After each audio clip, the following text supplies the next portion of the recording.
নমস্কার সম্মানিত সুধীজন, আমি পিনাক পানি দেব। একেবি টিভির পক্ষ থেকে আপনাদের জানাই আন্তরিক শুভেচ্ছা। আমি বসেছি মানে তো কিছু কবিতা হবে। আমি আপনাদের জন্য আজ আমার খুব প্রিয় দুজন কবির কবিতা আপনাদের শোনাবো।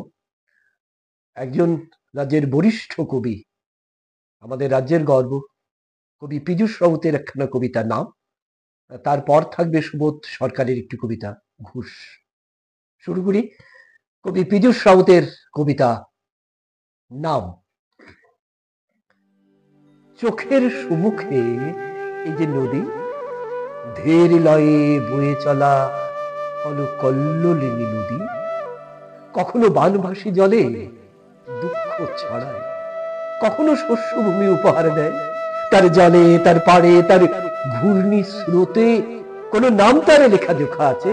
সে তো কর্ণফুলী হতে পারে, হতে পারে জিয়া ভার্লি, বিপাশা হলেও আপত্তি নেই, হতে পারে মায়ানমারের ইরাবতী নদী।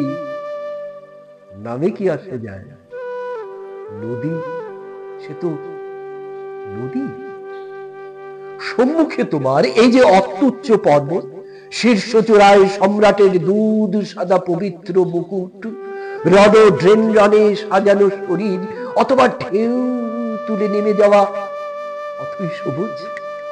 সে কি হিমাদ্রি হিমালয়, নাকি মধ্য পৃথিবীর কিলিমাঞ্জারো, অথবা সীমান্তিক ইউরাল? তার উঁচু ও বিস্তৃত দেহের কোথাও খোদিত আছে পরিচয় জ্ঞাপক কোন নাম? নামে কি আসে যায়? পর্বত, সে তো পর্বতই। দেখো দেখো, নির্নিমেষ চোখে দেখো, ওই দূরের রক্ষ গেরা দিক বলয়ে এক হয়ে যাওয়া সমুদ্রের অনন্ত সুনীল। সে কি ভারত মহাসাগর, চীন সাগর, নাকি দিশাচিন্দুর অতলান্তিক? কখনো সুবোধ বালক, কখনো দুরন্ত অস্থির যোদ্ধা। সূর্যোদয় সূর্যাস্তের মনোরম চিত্রাঙ্কনে ধীরেন্দ্র কৃষ্ণ দেববর্মনের তুলিও ইজেল চোখে পড়ে। নাম কোনো তার, কোন নাম তারে লেখা আছে গাংচিলের ডানায়, গর্জনশীলে 40 ধরে মিলিত হওয়ায় পাহাড় পাহাড় ঢেউ। নামে কি আসে যায়? সমুদ্র, সে তো সমুদ্র। দূরে অদূরে কিংবা সুদূরে এই যে গ্রাম, জনপদ, কৃষকের মাঠ, শালুক ফুল ফোটা বাঁশ ঝাড়ের তীরে হাওয়া, সে তো ভাগ্যপুরু হতে পারে।